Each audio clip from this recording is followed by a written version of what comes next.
from the scourge of war, to reaffirm faith in fundamental human rights, to promote social progress and better standards of life and larger freedom, have resolved to combine our efforts to accomplish these aims. During the summer of 1945, near the end of World War II, representatives of 50 nations gathered in San Francisco to form the United Nations. Their charter was ratified October 24th. In February of 1946, the United Nations General Assembly decided that the headquarters of the organization would be in the United States. New York City was later chosen as the site. The building housing the headquarters sits on land owned by the UN and is international territory. Since the time of the Charter's ratification, the United Nations has grown to 159 member states. The largest member is China. The United Nations is also made up of 6 of what it calls major organs, 16 agencies, and many affiliated programs. Here are the 6 major organs of the UN. The General Assembly is often referred to as the town meeting of the world. It's the main deliberative body of the UN and is composed of all member states. The 3-month session of the General Assembly begins on the 3rd Tuesday in September. During the Assembly's debate, many heads of state will address the group on issues and concerns of their state.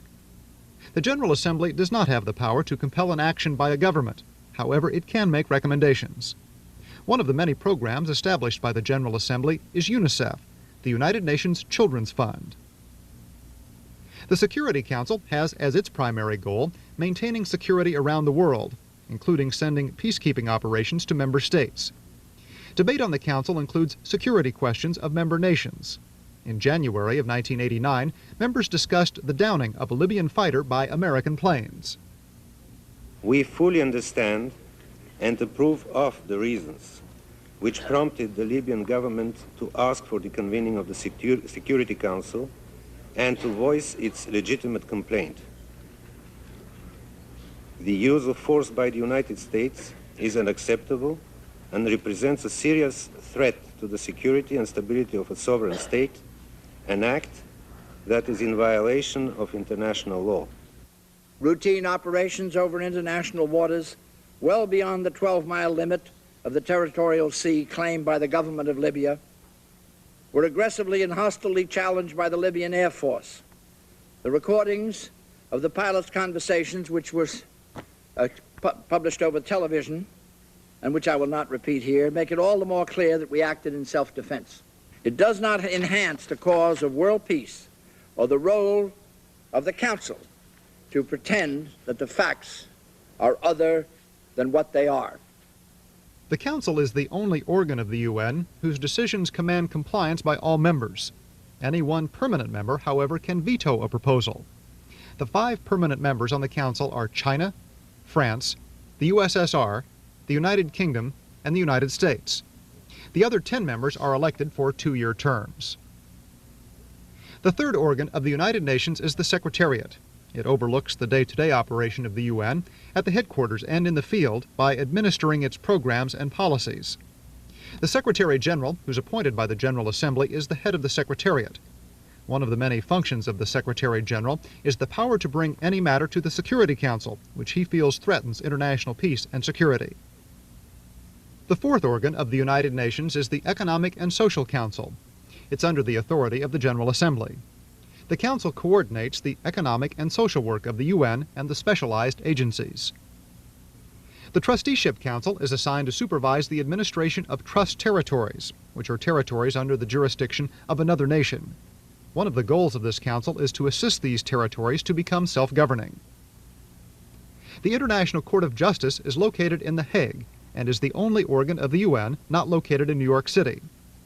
Being the principal judicial body of the UN, the court can give advisory opinions on legal questions posed to the UN. Also, legal disputes can be referred to the court by the Security Council. The person who represents the United States at the United Nations is Ambassador Thomas Pickering, who took over the position in March of 1989. Well, this is a world of great changes. It's a time when all of these changes will be having an influence around the globe. There's probably no more interesting place to watch this, no more sensitive place perhaps to perceive how and in what way it is going than the United Nations.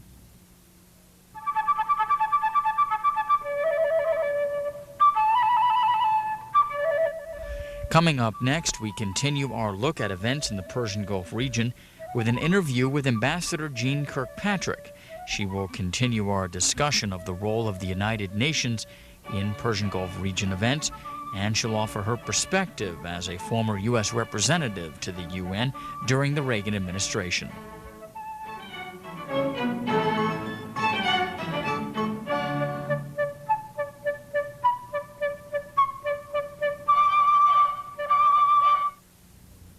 Dr. Kirkpatrick, I'd like to start my discussion with you on the United Nations itself.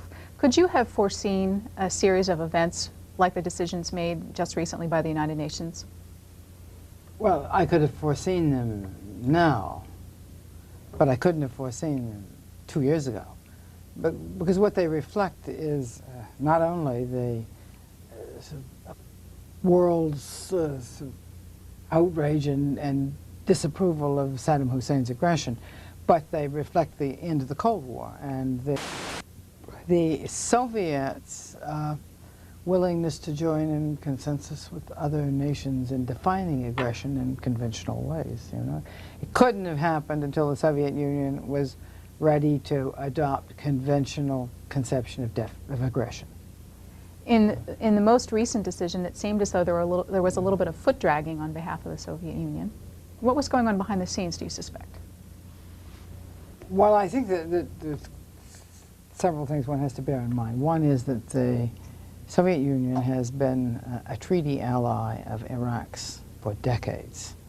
Iraq has one of those treaties of friendship with the Soviet Union. The Soviet Union has been its principal supplier of arms. And it has all these 8,000 trainers in Iraq, and that's a relationship that's very long-standing. So I'm sure that there's a certain kind of pressure and pull just of that historic alliance with Iraq, and a reluctance to position themselves in a way that would create real problems for Iraq. Second, I think it is true that that Gorbachev and Shevardnadze have said they were not going to use force in international affairs now in this period of great reform in the Soviet Union itself. And so I think that those two factors combined left the Soviet Union in a kind of foot-dragging mode on a UN a Security Council authorization of the use of force to enforce the embargo.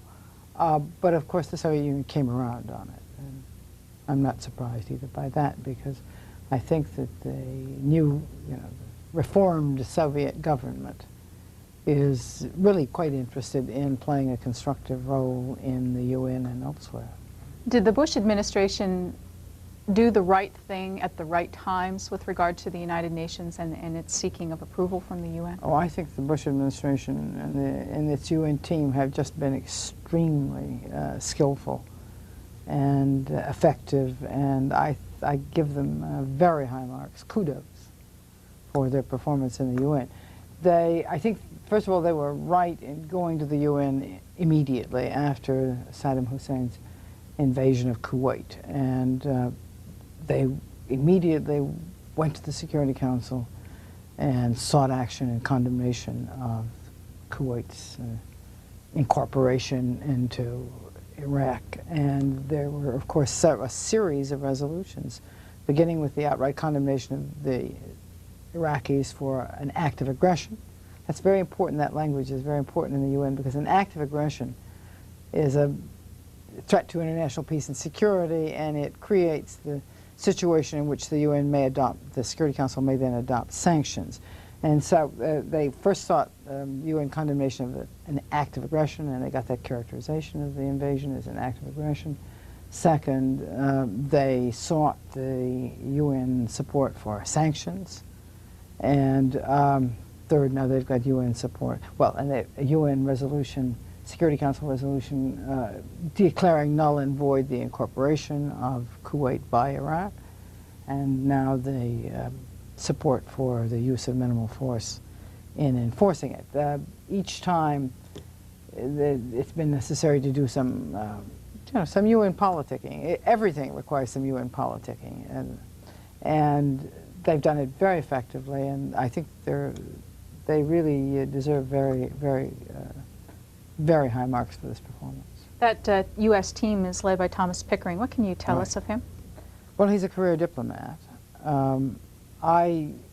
I first met him when he was appointed by Ronald Reagan to be our ambassador in El Salvador. And actually, I was not at all enthusiastic about his appointment when it was initially announced, because he had no previous experience in Central America, and it was a very tense, tight situation in El Salvador at that time. And I was very interested in that area, followed it very closely, and I very quickly came to see that Tom Pickering was doing a first-class job in El Salvador. He was a quick study, let's say that. And he came to know both the country, the people, the problems very quickly, and I think did a fine job. I then observed his performance in Israel. He went from El Salvador to Israel as the U.S. ambassador in Israel, where again I think he performed in a highly creditable fashion and demonstrated his capacity to work in very different environments. And I guess the Vice President, then Vice President Bush, was also impressed by him in the same context I was and appointed him. He was, I think, one of his very first appointments was as U.S. Permanent Representative to the United Nations. And I naturally have been interested in his performance there, and I just think he's done exceedingly well. How does the President's own diplomatic experience play into his handling of the situation? Well, first of all, I think that the President, after all, was the U.S. Ambassador to the United Nations, too. U.S. Permanent Representative, I should say. That's the top ambassador we have there.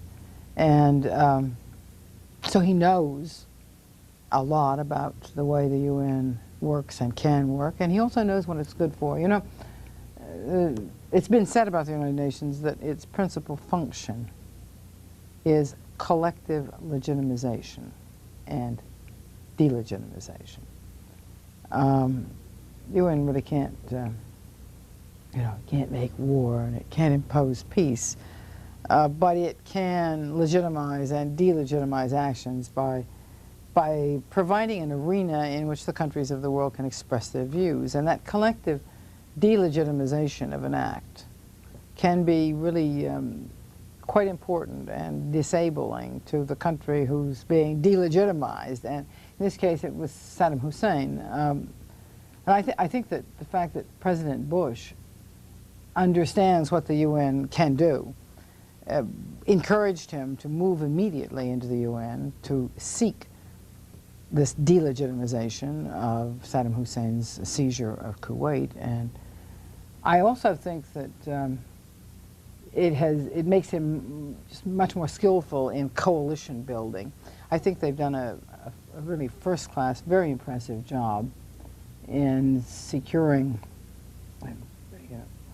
not so much securing or mobilizing as sort of harnessing and integrating support from Arab countries, including the Emirates and Saudi Arabia, of course, and Egypt and Morocco and the other nations in the Arab region. And I have no doubt that the President's on-site, hands-on diplomatic experience, international experience, has enhanced his abilities in this kind of coalition and consensus building. I think, we've done reasonably well with the NATO nations. Certainly, it was Turkey. It was a very good thing that Turkey was willing to join us and send troops, and the President himself has worked closely with Mrs. Thatcher. His personal relationships with some of the heads of states has helped. The Europeans still haven't done as much as I think they should, quite frankly. But I think that the President's international experience just gives him a surer sense of how to proceed, even technically, in these situations. Also this week we will likely see some personal involvement by Perez de Cuellar in his role of trying to find a moderating solution. He will be traveling to the Middle East. Is this appropriate role for the person who heads the United Nations? And also, what can you tell us of this man individually? Well, I worked very closely with President Kuwait on a number of issues, so I feel, as with the President, I feel I know him pretty well, in fact, and have a sense of the man. And he's a consummate diplomat, Latin American, who's served in all of the principal capitals of the Western world and some of the non-West too. I think it's probably significant that he's been elected. He was chosen as Secretary General and has served largely in a time of Cold War. He's most accustomed to a UN dominated by divisions, polarization. I'm not quite sure what I think that means, but I think it's important. He is cautious, deeply committed to peaceful resolution of problems, not in anybody's pocket. He's no special friend of anybody. He has, on the other hand, some fairly strong Latin American identifications, and I would even say third world identifications. Which sort of interesting in this context because he's also worked very closely with Tariq Aziz, who's the Iraqi foreign minister, in the negotiations on the Iran-Iraq war. And that's the specific person he'll be talking with this week. That's the specific person he's going to Baghdad, or from Baghdad anyway, that he will be talking to this week. Are they going to meet in Baghdad? I believe Jordan. Jordan, that's what I thought. It's outside Baghdad. But in any case, it will be, yes, a man with whom he has dealt a good deal in the past. He has, of course, also dealt a good deal with George Bush in the past. But he's going now to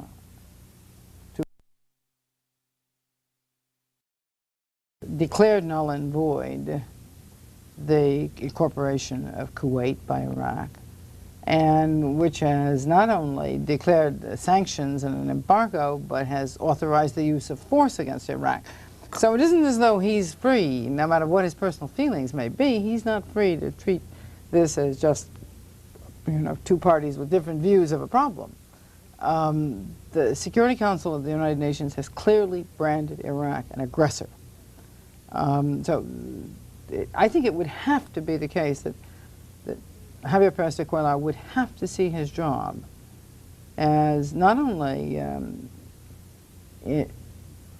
trying to bring about a kind of détente in the current crisis, but in persuading Iraq to implement the resolutions of the Security Council. The Secretary General of the United Nations is the agent of the Security Council. And he's not free to try to change policies adopted by the Security Council.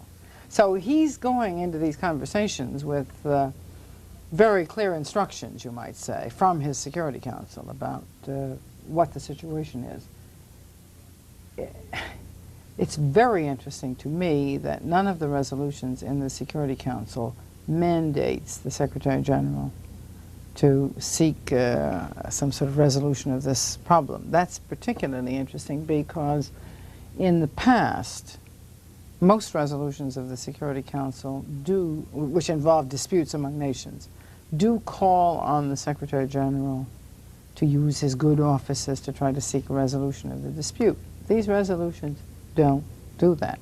I don't know why they don't do it, but they don't. So he's choosing to involve himself. So he's taking on his own initiative. He's involving himself on his own initiative. And that's rather rare for a Secretary General, too. So that makes it all especially interesting. You mentioned that the United Nations,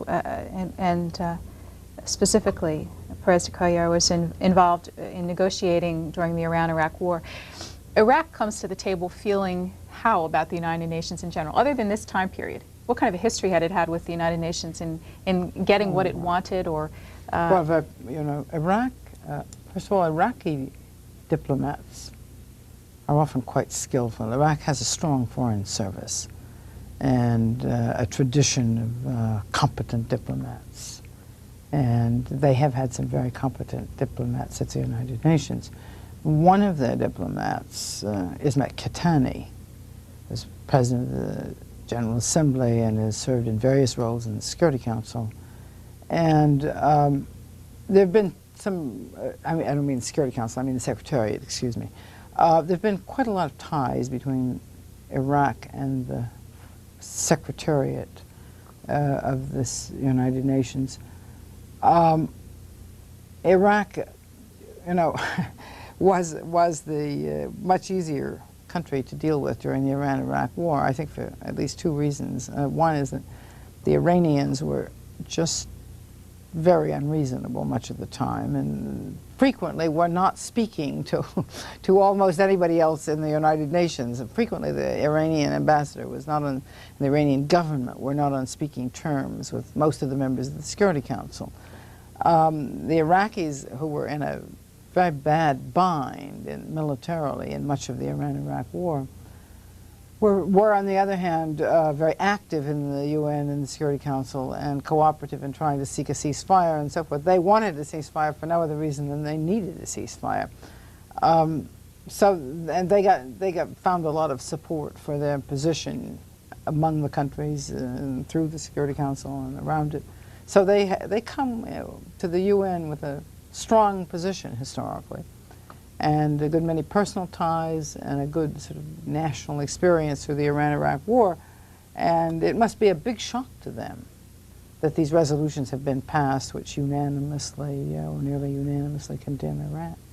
A conversation with Jeane Kirkpatrick at this time period. We're not going to be taking your telephone calls, so folks who are dialing in probably makes sense to abandon those phone calls at this point, and we'll continue with our conversation here. Let me tell you a little bit about Ambassador Kirkpatrick. She's currently serving as a senior fellow at the American Enterprise Institute in Washington, D.C., and also teaching at Georgetown University. I'm a professor at Georgetown.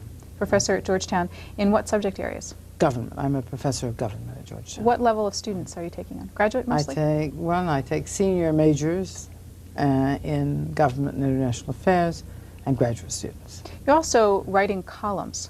I Right. see you in the paper. Is that a regular Yes, feat? it's a regular. I write a weekly column which is syndicated by the Los Angeles Times and which appears in quite a lot of newspapers. What kinds of topics have you chosen about the Middle East since this situation for your Well, column? I've been on vacation.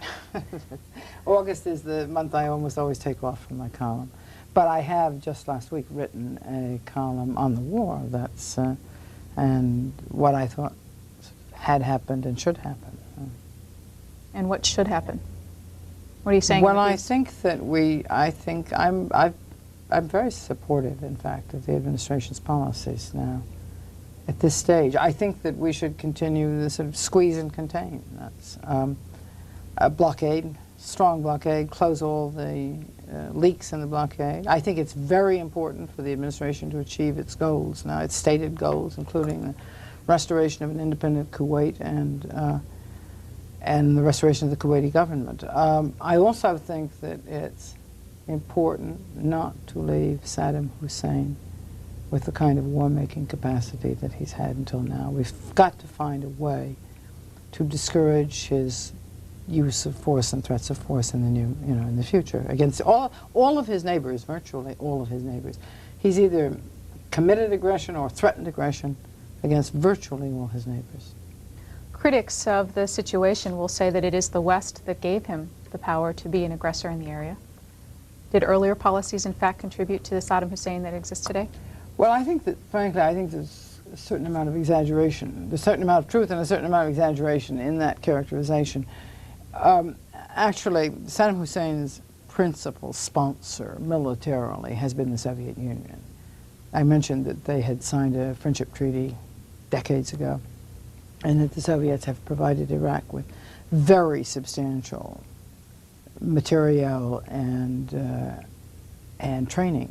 Those 8,000 Soviets that are in Iraq right now, teaching them to use the weapons and helping them use the weapons which the Soviets have supplied, are symbolized that the presence of really large-scale Soviet assistance. So, it's simply not true to say that Saddam Hussein is who he is because of Western support. It is true that Western nations have given a lot of help to Saddam Hussein, however. The French have sold a lot of arms to Iraq.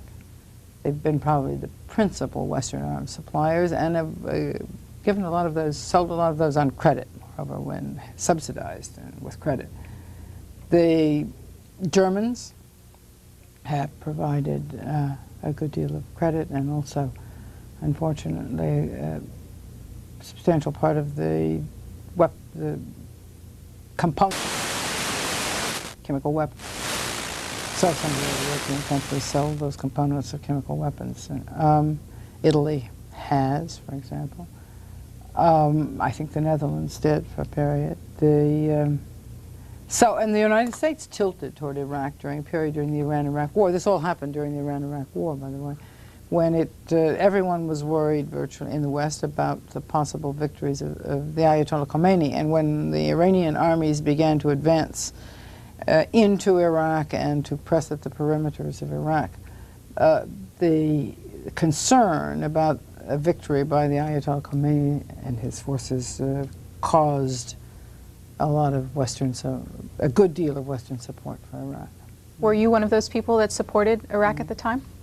Or tilted towards Iraq and having to choose sides? What we did in the United Nations, actually, we didn't talk about it. But I think there wasn't very much you could do where I was, but insofar as there was something we could do, we joined the British and the French and the Dutch and other Western members of the Security Council, including the Soviets from time to time, in not taking actions which were damaging to Iraq, including, I regret to say, that the failure to condemn by Iraq the use of chemical weapons. When you had an opportunity to advise the president at the time with regard to it, what kind of advice did you give him with regard to Iraq? I don't know that I ever gave the president any advice whatsoever. Has the use of chemical weapons been substantiated? That's a given fact, because the Iraqis have flip-flopped from time to time in their statements on that. No, I regret to say that it's a fact.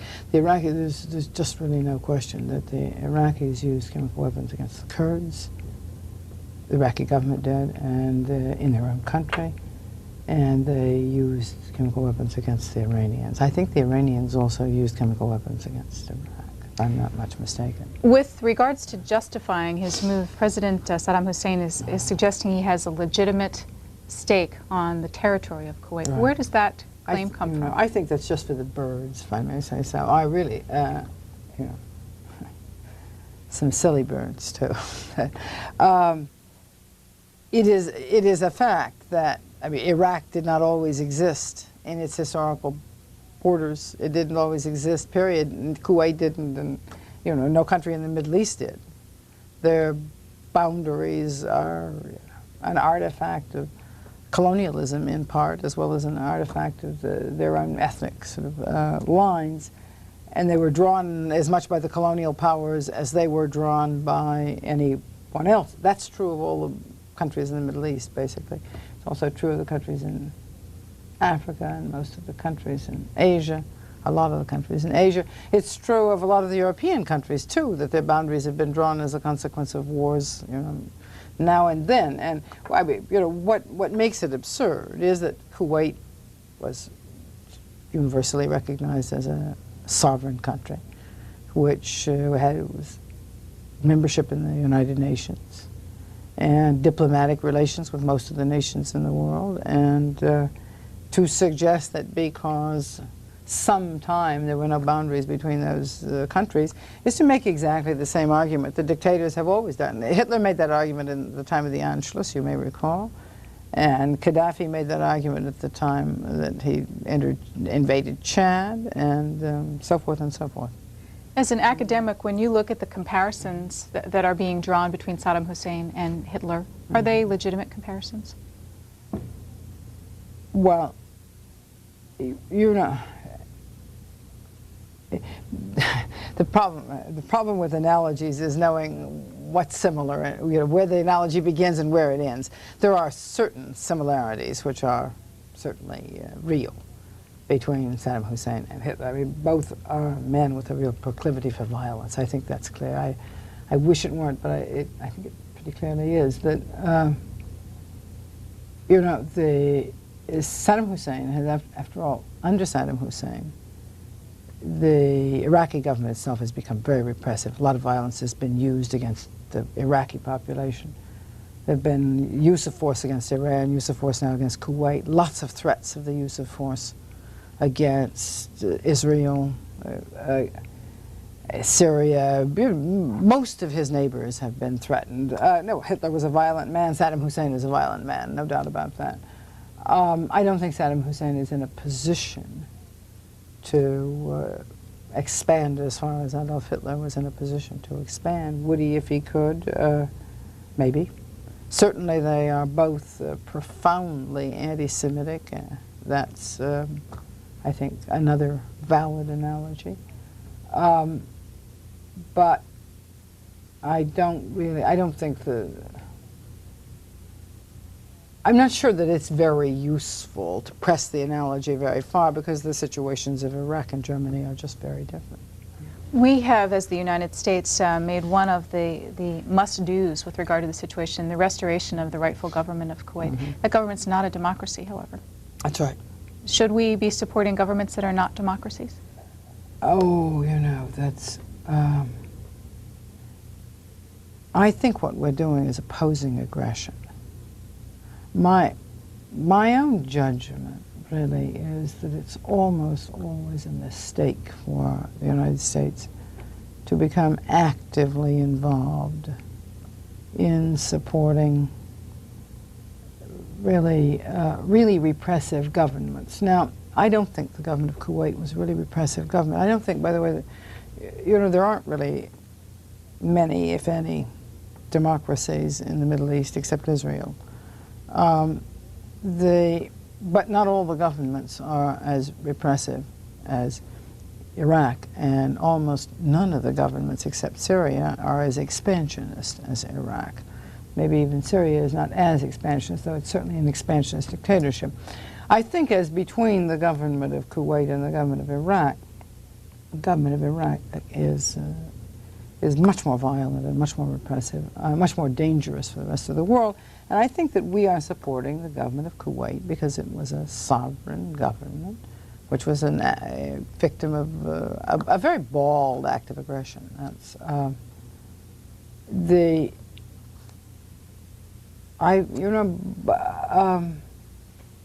and I think we ought to be clear that that's what we're doing, is opposing aggression and supporting world order. You suggested earlier that we, I shouldn't use we, but the United States as its policy and the other nations involved in this have suggested, or should be, not satisfied leaving Saddam Hussein in power with the tools of aggression as a long-term objective of this maneuver. Is there a diplomatic solution that would satisfy Saddam Hussein in any sense? I have a feeling. See, this is where I think, as a professor, I teach courses, by the way, in personality and politics for years. I've been teaching them. I think that Saddam Hussein is the kind of man who is not likely to be satisfied. That you might have, you know, we might have thought that the Iran-Iraq war and his very bad experience with the Iran-Iraq war would have satisfied or sated his appetite for adventure or expansion for a while. He thought he was going to attack Iran at a time that it was weak now. But it didn't. And he issued a lot of threats against Israel. Well, and very serious threats, I think. But then he actually moved against, as bullies do, he moved against a country too weak to defend itself against him, namely Kuwait. I don't think Saddam Hussein is going to be satisfied. That's exactly what makes him such a permanent danger to peace and order, I think, in the region, is that I think he's got insatiable appetites for power, in fact. So what's the option? Well, the option, I think, I mean, one could say, therefore, you know, we should try to bring down Saddam Hussein. I'm personally less interested in Saddam Hussein than I am in his capacity to make war on all of his neighbors, whether Kuwait or the Saudis or Israel or whomever. And what I would like to do is see him deprived of the instruments for massive destruction, specifically the chemical weapons and the nuclear capacity. And that's what would satisfy me, frankly.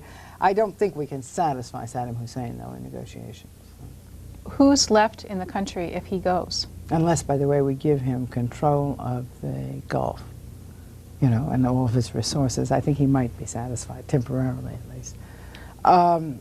That's the problem, you know. Who's left if he goes? It's. I think that all the countries of the Middle East, certainly the Gulf region, are going to find themselves over the next decades involved in processes of political modernization as well as other and social modernization. And I think that what one would have to hope for Iraq is a constitutional government which used, you know, far less force against either its population or its neighbors. I see no reason that the Iraqis can't achieve that, frankly. That Iraq has had aspirations, certainly, for constitutional government, and had some experience with constitutional monarchy, or at least a monarchy that aspired to be constitutional monarchy. That's, and I think that I don't think that the alternatives are Saddam Hussein or the Khomeiniites. I hope they're not. Which other states in the region are ripe for change in the coming years? Oh, probably all the states in the region, virtually, with you know, exception of Israel. I think that's and I don't mean change of regime necessarily. I think modernization. See, this is what one needs to remember about Kuwait is that modernization of a monarchy is a wholly credible, you know, it's a process through which a good many nations have gone, from monarchy, from absolute monarch or nearly absolute monarch to constitutional monarchy to progressive representation of people is a fairly well-known pathway to political modernization. I think that Morocco has followed this pathway to a considerable extent. And I believe that Kuwait could, I think Saudi Arabia can, and the Emirates, the other Emirates can, and I suspect that they will if there aren't, and Jordan, if there are not violent ruptures. And how does the Palestinian question play into this?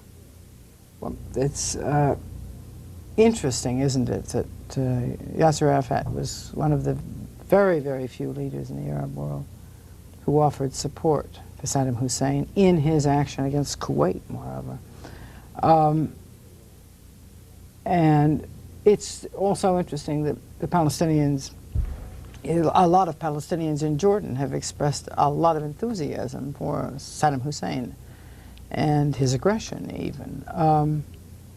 So I think there's obviously some strong pro-Hussein feeling in the Palestinian, some portions at least of the Palestinian community. That's a problem. It's a problem for King Hussein. It's a problem, I think, for Israel. It's a problem for all of us. What should the United States' long-term strategic objectives for the area, for that region, be? Same, I think, I really believe that our long-term strategic objectives should be sort of world order and democratic institution building. Frankly, I think that most of the problems in the region would be solved if there were democratic governments in the region. Most of the problems in the region, the political problems in the region, are a consequence of the use of force. The use of force to solve political problems. I really have deep anguish about Lebanon, for example. I ache for Lebanon and the slaughter of the Lebanese people. And I think that the Lebanese could solve their problems with each other, and they could work out their relations with Syria and with Israel, all very peaceably, if they could, and satisfactorily, I believe, satisfactorily in the long run, if the parties were willing to accept peaceable means rather than the use of force. Assad, I think, has spoiled Lebanon virtually with his military occupation, which continues till today, of large areas of Lebanon. And I think that the answer is democracy, I believe. And I think that the U.S. long-range goal should be democratic institution building for the Middle East. And our strategic goals with regards to the oil reserve and oil supply? How does I think our strategic goals there should, in fact, just be, world access. That's, I think that's what we want. That's our only interest in. We are not that dependent, of course, on Gulf oil. And we don't need to be as dependent as we are. That some of our friends and allies are, but we're not. And I think that it would be very much against the interests of the whole world to have a man like Saddam Hussein have a kind of stranglehold on the oil of the Gulf. But I think that access of the world is our interest and their interest. And of Israel, the world has been urging, it seems, Israel to stay on the sidelines, and Iraq has been trying to draw them in, at least in the debate, if not the military side of it. What should Israel do in this situation? I think Israel's doing very well. Nothing at all. Would it be content to stay that way? Oh, I think so. I think as long as there is no move against Jordan or King Hussein, I think Israel has made very clear in the beginning of this crisis that they regarded the survival of King Hussein and the Hashemite regime as a matter of vital concern to Israel, a vital national interest. But as long as there is no move made against that Hashemite regime, I think that Israel will remain as they are, sort of friendly observers.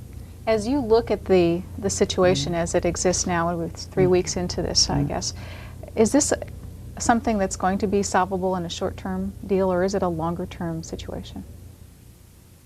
Well, predicting is awful, because nobody predicted this. Who would have thought that Saddam Hussein would be dumb enough to do what he did? I certainly wouldn't have predicted it. I would have thought he was too smart to do it, frankly. I don't know how to predict the end of it. I think that the United States and the United Nations forces, our allies, that coalition, will stand firm and maintain a blockade. And I think that we will, in other words, squeeze and contain.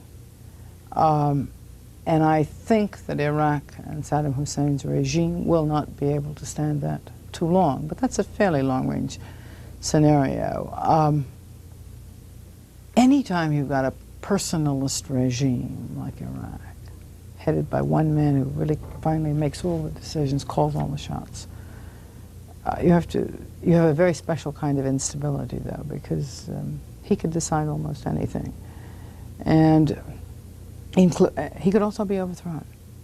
I don't think Saddam Hussein's regime is as stable and strong as most people think it is. Many people question the commitment of the U.S. and the international community if it is a longer-term situation.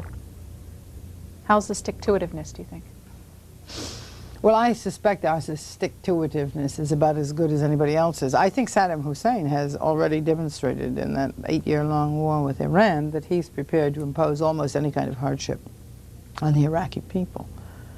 But I think Americans have enough staying capacity to solve this problem, do this job.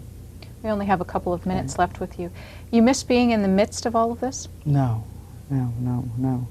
As a matter of fact, I'm very glad I was not the one who had the responsibility for putting together those resolutions which would secure majority support in the United Nations. I mean, I think it was doable, all right. But it's a very major responsibility. I think that, I am not sorry that I didn't have to vote on the question of whether or not the United States should engage in a massive buildup in Saudi Arabia as compared to a small one, as compared to, a purely diplomatic solution. These are absolutely horrible, awful responsibilities. Awful in the true sense of the word, awesome responsibilities. And while I can bear those responsibilities, I don't long for them. Do you know how you would have voted? I don't know, but you know, there's one thing I don't know about this situation, which I wish I did. I don't feel that I really know for certain what all the intelligence was, the best intelligence was, on Saddam